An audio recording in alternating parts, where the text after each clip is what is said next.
Saudara Abdul Muhaimin Iskandar. Presiden Partai Keadilan Sejahtera, Saudara Al-Muzamil Yusuf. Ketua Umum Partai Nasional Demokrat, Saudara Surya Dharma Paloh. Yang saya hormati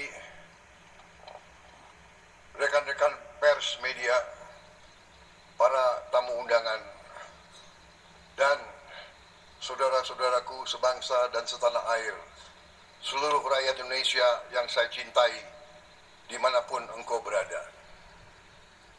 Pertama-tama tentunya sebagai insan yang bertakwa, marilah kita tidak henti-hentinya memanjatkan puji dan syukur kehadirat Tuhan Maha Esa, Tuhan Maha Besar, yang memiliki sekalian alam. Hanya kepadanya lah kita berdoa dan hanya kepadanya lah kita memohon pertolongan.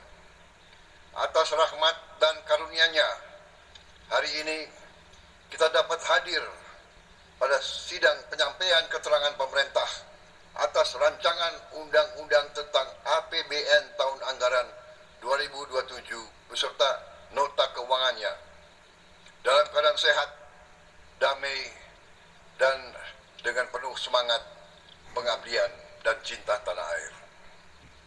Pimpinan dan anggota Dewan yang saya hormati, pertama saya menyampaikan penghargaan kepada pimpinan dan seluruh anggota DPR RI atas kerjasama, pengawasan, dan dukungannya dalam penyusunan serta pelaksanaan APBN.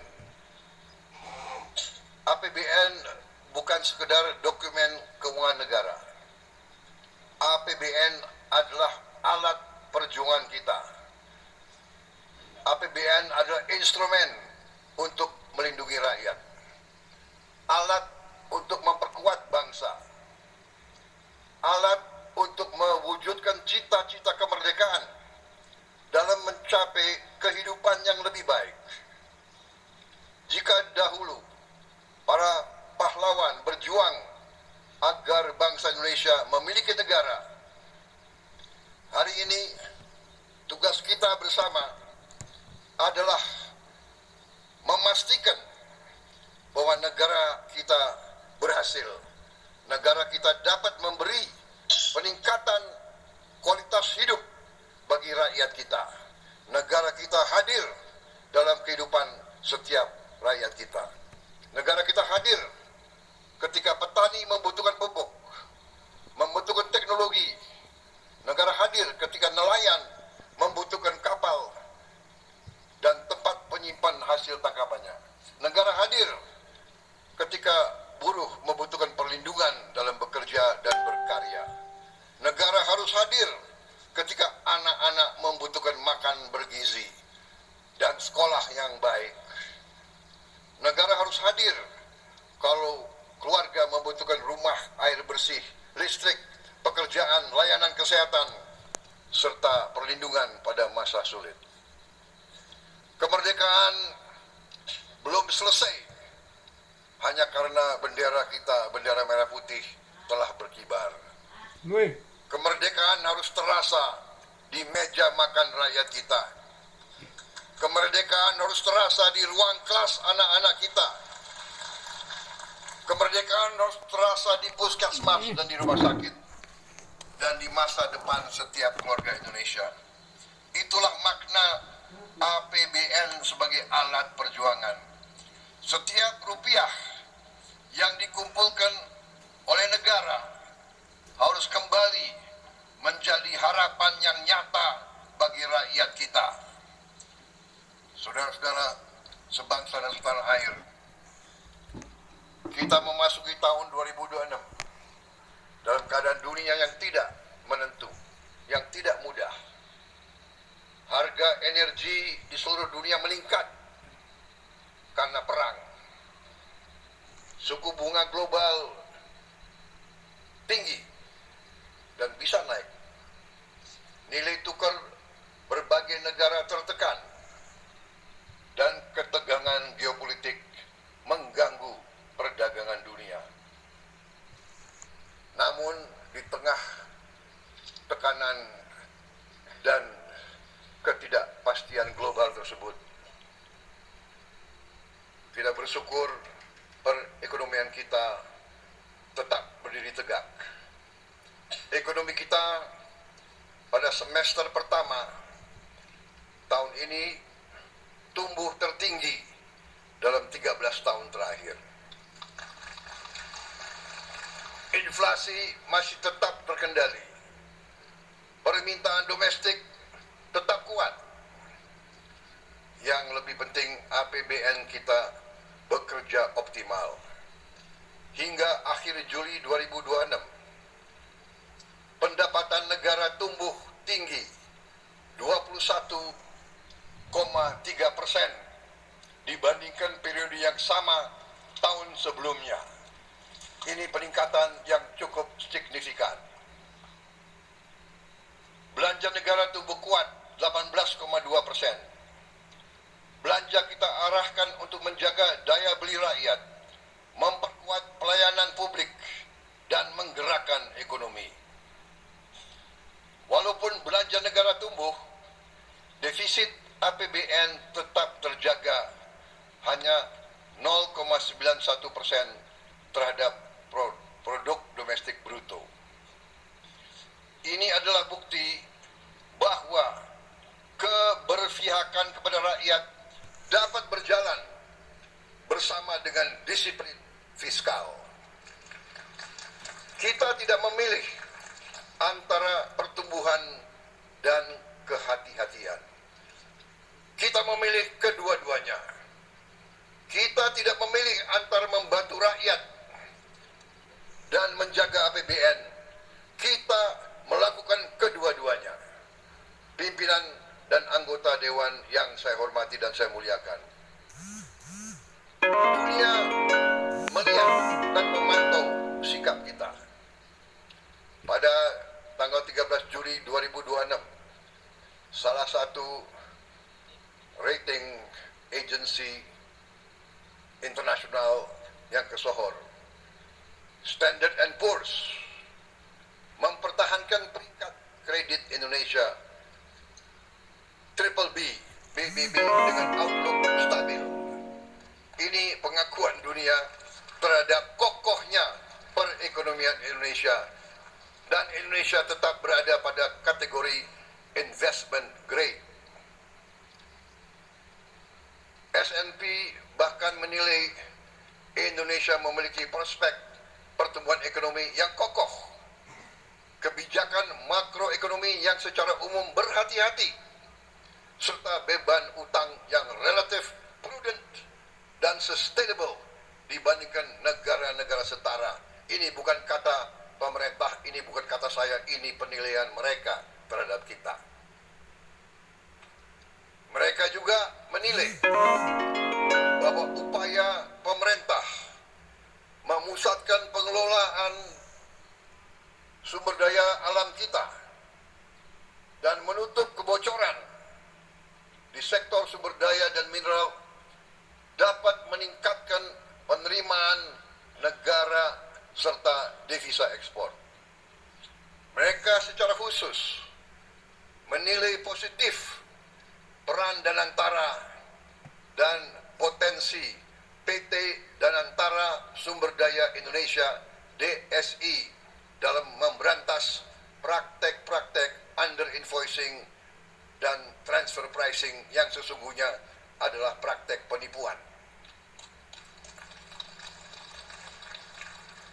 Itu dari pandangan pengamat-pengamat, pakar-pakar dari barat.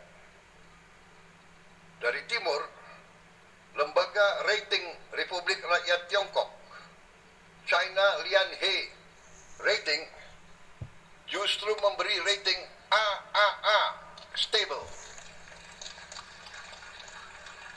yang merupakan level tertinggi dalam penerbitan Panda Bonds untuk Republik Indonesia. Mereka menilai fundamental ekonomi Indonesia solid, kebijakan pemerintah kita efektif, ekonomi kita tahan terhadap guncangan eksternal, dan inflasi kita terkendali. Sidang yang terhormat, kita menerima penilaian-penilaian ini sebagai pengingat bahwa kredibilitas dibangun oleh konsistensi, kerja keras, dan kesungguhan. Dunia tidak hanya menilai apa yang kita umumkan, dunia menilai apa yang benar-benar kita laksanakan. Pimpinan dan anggota Dewan yang saya hormati dan saya muliakan, capaian semester pertama tahun 2026 adalah pijakan kita dalam menyusun RAPBN tahun 2027. Untuk itu, arsitektur RAPBN tahun 2027 didesain tetap ekspansif, secara kolaboratif, terarah, dan terukur untuk mendorong pertumbuhan ekonomi lebih tinggi dan sejahtera lebih cepat. Sinergi kebijakan fiskal, moneter, sektor keuangan, dan danantara harus bekerja sinergis dan semakin solid. Transformasi ekonomi pada aktivitas ekonomi yang bernilai tambah tinggi harus terus diperkuat. Program-program unggulan harus berjalan efektif. Program perlindungan sosial harus andal.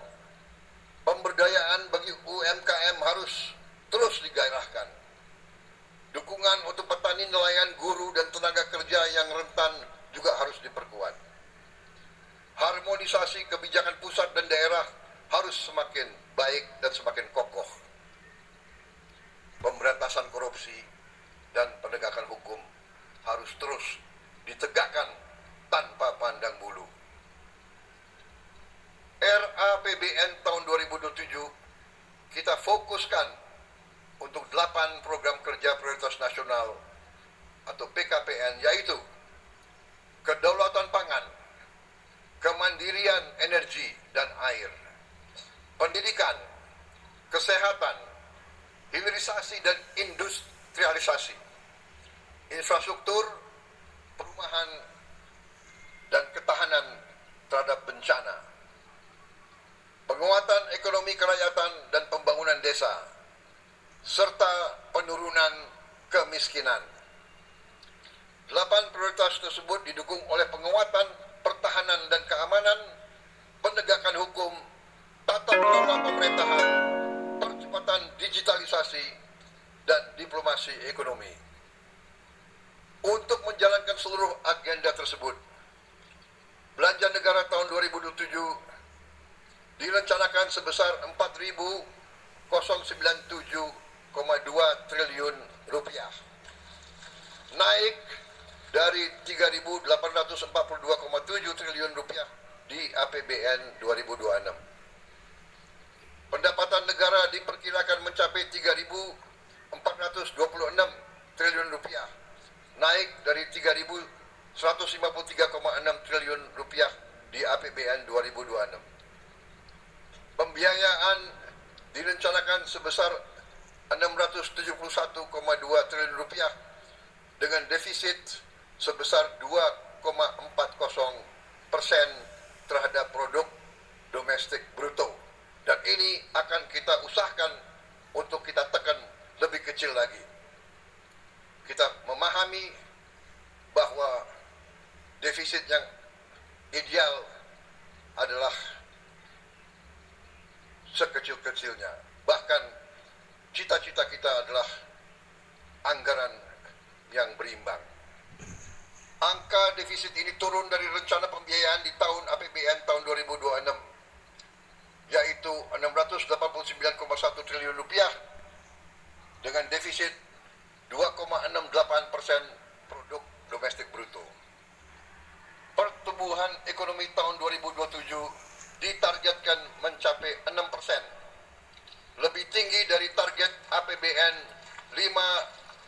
APBN 2026 sebesar 5,4%. Inflasi akan kita jaga pada kisaran 2,5%. Suku bunga SBN 10 tahun diperkirakan 6,9%. Nilai tukar rupiah kita berada pada kisaran 17.500 rupiah per 1 dolar Amerika Serikat. Harga minyak mentah Indonesia diperkirakan 75 dolar Amerika Serikat per barel. Lifting minyak kita targetkan 610.000 barel per hari dan lifting gas 954.000 barel setara minyak per hari. Dengan pertumbuhan yang lebih kuat dan APBN yang efektif, kemiskinan di tahun 2027 ditargetkan turun ke rentang 6,0 sampai 6,5% dari target APBN 2026 6,5 sampai 7,5%. Tingkat pengangguran terbuka tahun 2027 ditargetkan turun ke rentang 4,30 sampai 4,8